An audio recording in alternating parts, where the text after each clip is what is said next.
Hello po guys. Good day to us all po. God bless us all po. To God be the glory po ulit. Continuation po guys ng Season 26 WWTH. What is written truly happen. Bali part 11 po. Bibilisan ko na po para po matapos na. Sensya na po kayo, medyo humaba. Medyo marami po kasi itong mga dokumentaryong napanood ko. Tapos lahat po ito ay based talaga sa Word of God, sa love letter ng ating Creator. Gagawan ko na lang po ulit ng panibagong season yung iba kasi medyo madami po talaga Tsaka medyo dumadami po yung life coach ko Thank you so much po talaga guys. Sana po lahat kayo na nakakakita at nadadaanan ng content ko na to nasa maputing sitwasyon pa rin po sa kabila po ng iba-ibang kalamidad na nangyayari globally. Maraming salamat po sa ating Creator, sa ating Panginoon, sa pinakamakapangyarihang Infinite God at sa Kanyang bigaten Son. Sa Kanyang pagbibigay ng buhay at kalusugan sa bawat isa sa atin at sa pagbibigay pa rin po ng kapayapaan sa ating bansa, sa mahal nating inang bansa, sa Pilipinas.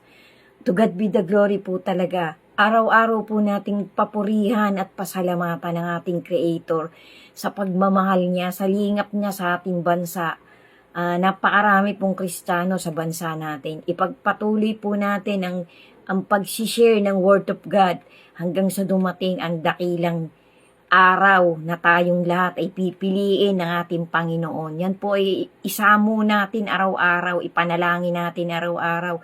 Magpakita po tayo sa ating kaliitan guys, ng kahit maliit lang pong sacrifice, na ipakita natin sa ating Panginoon na mahal natin siya, na naghihintay tayo sa Kanya ng tapat, na nagtsatsaga tayo, na sinisikap natin sa ating kaliitan sa pagiging makasalanan ng bawat isa sa atin, nagsisikap tayong magpakatuwid to glorify our infinite God, na babalik po ang Kanyang bigatin Son para piliin ang Kanyang mga warrior, ang Kanyang mga pipiliin at isasama niya at bibigyan niya ng glorified bodies at bibigyan niya ng chance na makatira dun sa ipinangako niyang magandang langit at bagong lupa.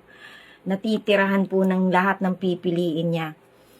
Actually guys, kahit naman po sikapin nating magpakatuwid at magpakabuti, araw-araw pa rin po tayo prone to make mistakes.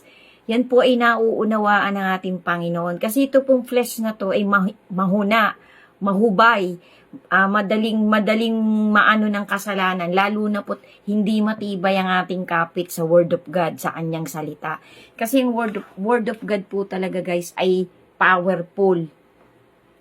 Ano po yan, para po yung isang kutsilyo na may magkabilang talim, na may magkabilang matalas, na naghihiwalay na nagpapahiwalay sa katawan at sa kaluluwa. Yan po ang nakasulat letra por letra sa Kanyang love letter.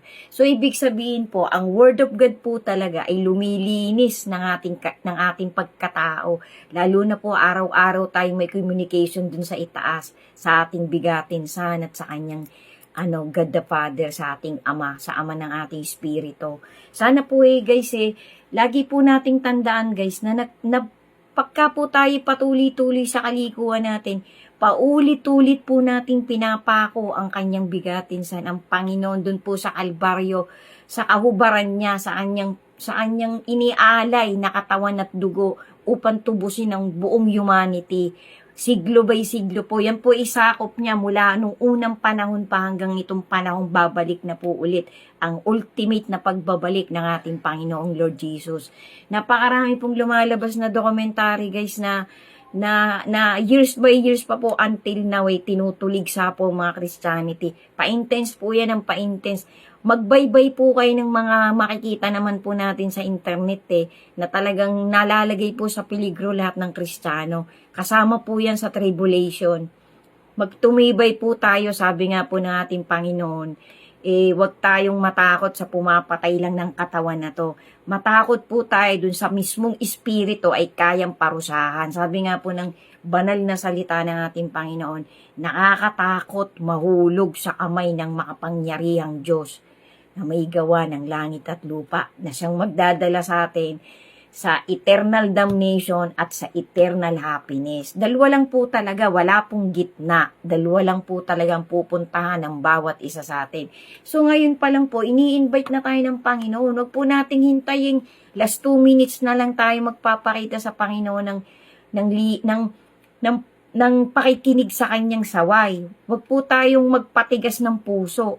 Pinatitigas po ng bawat isa sa atin ang ating puso kapag tayo po'y nagpapatuloy-tuloy sa kalikuan, sa pagsuway, sa lingap at saway ng ating Panginoon. Sabi nga po, kumakatok sa atin araw-araw ng buhay na pinapahiram niya. Kumakatok sa upang tayo ituwid niya, upang tayo magpalingap sa kanyang pagmamahal at pagliligtas. Pero yung iba po, matigas ang puso. So pagdating po ng panahon ng mga kalbaryo ng buhay natin, hindi na po tayo pakikinggan ng Panginoon. Yan po ay nakasulat. Letra por letra po. Siglo pa siglo po. From the Old Testament and the New Testament, yan po ay makikita natin. Hindi man po magkakapareho ang sentences, ang chapter, pero yun po yung essence, yun po yung context ng saway ng Panginoon. Mas maganda na pong magpasaway tayo sa Kanya na ang magiging katapusan naman po natin ay buhay na payapa. Kaysa po dun sa buhay na puro apoy. Dun sa buhay na talagang tayo tatangis ng wala ng hanggan, walang katapusan. Hindi po mamamatay doon ng ultimong mga uod. Hindi po mamamatay doon ng apoy. Eternal nga po eternity So nakakatakot po guys. Ngayon pa lang po, wag na po nating hintayin nandun na tayo sa gitna ng tribulation. Saka pa lang tayo magpapakita ng pagsisisi natin, ng pagtangis natin. Hindi na po yun kalugod-lugod sa Panginoon.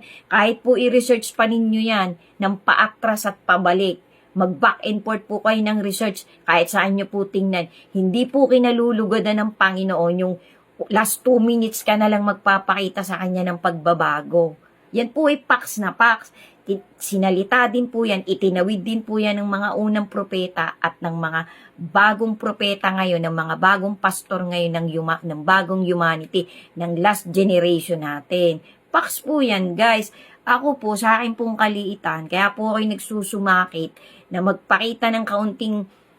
Ito pong social media, lately ko lang po ito binigyan talaga ng time. Lately lang po talaga. Inaalay ko po sa ating creator ang ginagawa kong mga ganitong content.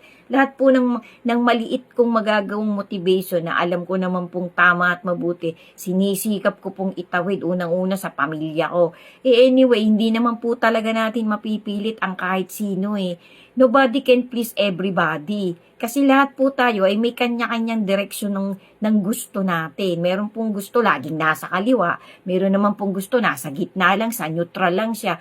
Wala pong ganun. Sabi nga po ng Panginoon, ayaw niya ng lukewarm. Gusto niya malamig at mainit ka lang. Dalawa lang po. Kasi nga po, when you say no, no. When you say yes, yes. Ang anumang idadagdag natin ay kasalanan na po sa makakarinig at pangangakuan natin. Wag po nating biru-biruin ang buhay natin dito sa lupa. Kasi ito nga po ay testing ground. Yan po ay pax na pax. Testing ground po itong lupa. Kasi may bago pong langit at bagong lupa. Ito pong lupang pinananahanan natin ngayon ay temporary po at malapit na po itong magkaroon ng ending. So to God be the glory po talaga kasi lahat po tayo ay meron pang pagkakataon. Although nandun na po tayo, nahakbang na po natin ang ilang hakbang nung unang siglo pa ang tribulation. Kasi ang tribulation po talaga ay pax na pax. Nag-umpisa po yan 50 years pa lang na nakakaakyat ang ating Lord Jesus ay nag-umpisa na po ang tribulation. Pa-intense po ng pa-intense ngayon. Paliwanag po ng paliwanag lahat ng prophecies na nakasulat sa mahiwagang aklat na yan. May mga nagsasabi po guys, sundan nyo pa po guys, may kasunod pang part to. May mga nagsasabi po na madami daw pong binawas sa Holy Scripture ang Christianity. Well anyway, kung nabawasan man po, hindi na po yun ipinahintulot ng Panginoon. Yun po ay POV ko. Kasi kung yan po ay nabawasan, pipilitin po talaga ng kapangyarihan ng ating Creator na yan ay talagang mabasa pa rin natin. Ibig sabihin, kaya po nabawas yung mga ibang chapter ng aklat na to. Kasi may kinalaman din po ang Panginoon, kaya nangyari yun. Ang mga bagay-bagay po yung mahiwaga, mahirap pong maunawaan ng isang ng isang hindi talaga inanuhan ng Panginoon. Sundan nyo pa po guys. Thank you so much po for watching. Sana po itapusin nyo mula part 1 hanggang final part. To God be the glory po.